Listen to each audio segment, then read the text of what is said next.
Hello everyone, this is an Arcola Bible Church podcast, and I'm your host, Mark Kelpskoff. Another great hymn. We don't get many hymns talking about our failures and asking for forgiveness. I particularly like this verse. Drop thy still dews of quietness, till all our striving cease. Take from our souls the strain and stress, and let our ordered lives confess the beauty of thy peace. Apparently, the words were taken from a longer poem, The Brewing of Soma, by American Quaker poet John Greenleaf Whittier. The adaptation to a hymn was made by Garrett Horder in his 1884 Congregational Hymns. Well, taking the strain and stress from our souls is the object of today's talk on 7 baby steps to get a grip on our finances. But first, Jonathan Jezuraj has our verse for the day. Proverbs 22:7. The rich rules over the poor, and the borrower becomes the lender's slave. Thank you, Jonathan. I'm talking to Peter Hutchins, and this is part 3 of our conversation, and we pick up on the freedom that a budget brings. If my wife says to me, I'd like to buy this shirt for $100, I say, well, let's look at the budget. Oh, yeah, there's $300 there. Go ahead, buy it. If you don't know, you don't know. You're like, I don't know, we can spend $100 or not. And think about the stress that comes from that, never knowing. Okay, well, I have to actually address then this budgeting point, and that is this: if you get paid once a month or twice a month, and your expenses sort of go out regularly on the same sort of cycle. But of course, there's bunches of things that don't come out in the same cycle. For example, we have our neighborhood pool fees that, there's $400 that comes on in January. And then, maybe I need to put all 4 new tires on my car. That only happens maybe every 2 years. And there's lots of things that are very sporadic like that. Oh, my vacation, my vacation only occurs, I go to the beach once a year, and then I got to shell out $1,000. So how does that fit into my budget? So you're absolutely right. And that you have to think about the future. And then you make what is called sinking funds. As far as vacation goes, if you said, well, we're going to plan on going on vacation in July and it's January, how much is my vacation? Let's say it's $500, so I have to save $100 a month in my vacation category. So by the time I get to July, I'll have the $500. If there's things that are coming up that are really unexpected, such as, say, like a car accident, now that's what you have your emergency fund for. And that's why that's important, because you didn't plan on a car accident. You didn't plan on your transmission falling out of the bottom of your car. So that's why you have the emergency fund, because you can't plan for those things. But the things that you know are coming, all you have to do is start putting a fund together in the amount of time that you need, such as your pool membership in January. If you say, I need $400, divide it into 12 and say, every month I'm going to put this much money into my pool fund, and by the time you get to January, you have the money. They're called sinking funds. Okay. It's funds that you're saving up for those purposes. All right. Okay, what's my next step? So your next step would be baby step number 2. And this is paying off your debt. We're counting everything else but your mortgage. So it would be automobiles, credit cards, student loans. Maybe you have a loan to a family member, or maybe you have a personal loan at a bank. Any of those types of loans, anything that you would consider debt. A student loan would also be in there. And so the methodology that we recommend, or that I recommend, I shouldn't say we, is that you take your debts and you list them all out. The amount and what they're for. And then what you do is you categorize them from smallest to largest. So say we have 3 different loans. One of them is $1,000, one of them is $20,000, and one of them is $30,000. I'm going to put the $1,000 one first in the order, and I'm going to pay that one off first. Only pay what I have to pay on the other 2 loans. And then I'm going to put any extra money I have into the smallest loan. Now you might ask yourself, well, what if the smallest loan has the lowest interest rate? There's a psychological reason for paying off the smallest one.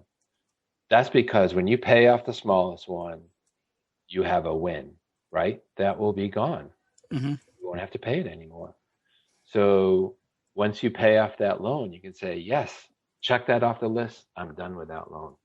Then you take the money that you were paying towards that loan and any extra money that you have out of your budget.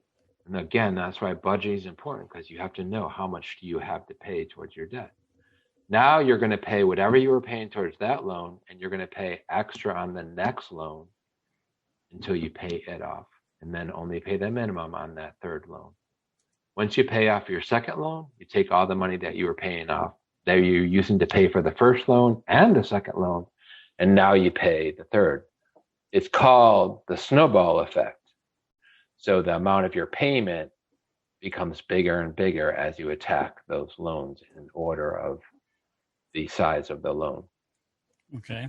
And then once you knock out all your debts, then you don't have any more debts, except you may still have your house, which takes a lot longer to pay off, obviously, than other debts. Right. And then you decide, I don't want to go into debt again. And yeah, there's obviously quite a bit of psychology.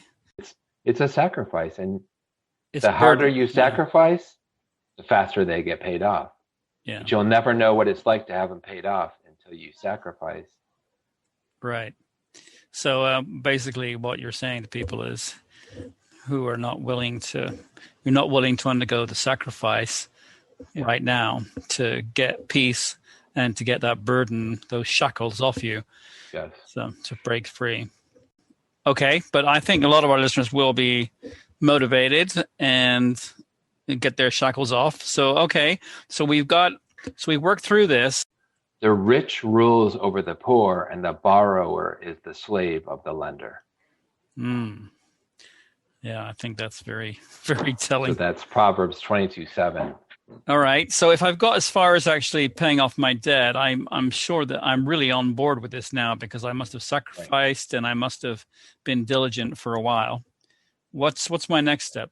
Now you're going to save your true emergency fund 3 to 6 months of your expenses, not 3 to 6 months of your income, but 3 to 6 months of your expenses. Now, how do you know how much your expenses are? Well, I've been doing my budget, so I know now. Of course. So it's all building on each other. So if you don't know how much your expenses are by now, I have no idea how to tell you how much 3 to 6 months is.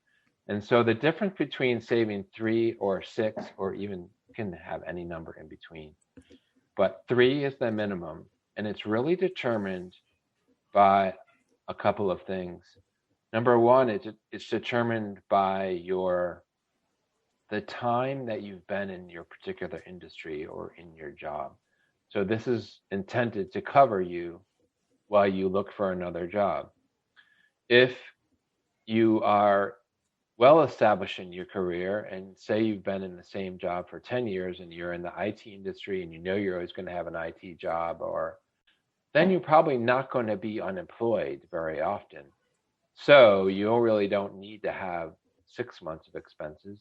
You could probably get away with 3. And so what I personally do is I have 4 months of expenses. And I've been in my field for about 38 years. My wife, however, likes to have more than 3 months. And I don't think 6 months I think 6 months for me is too much. So we compromise at 4. Okay. And the reason that you have this is if you lose your job, or if you have an emergency, such as air conditioner in your house stops working. It's a pretty significant expense. And so if you don't have any money, guess what? They're ready to give you a payment plan with interest. Take you back to square one. Do not pass go. Exactly. You go back. Actually, go back to number 2. Okay. And you're going to get some debt, and you get to start all over again. And you also now have the process of starting back to pay down your debt. Now, this is the really crazy part about an emergency fund, is that once you get a fully funded emergency fund, guess what happens? You have no more emergencies.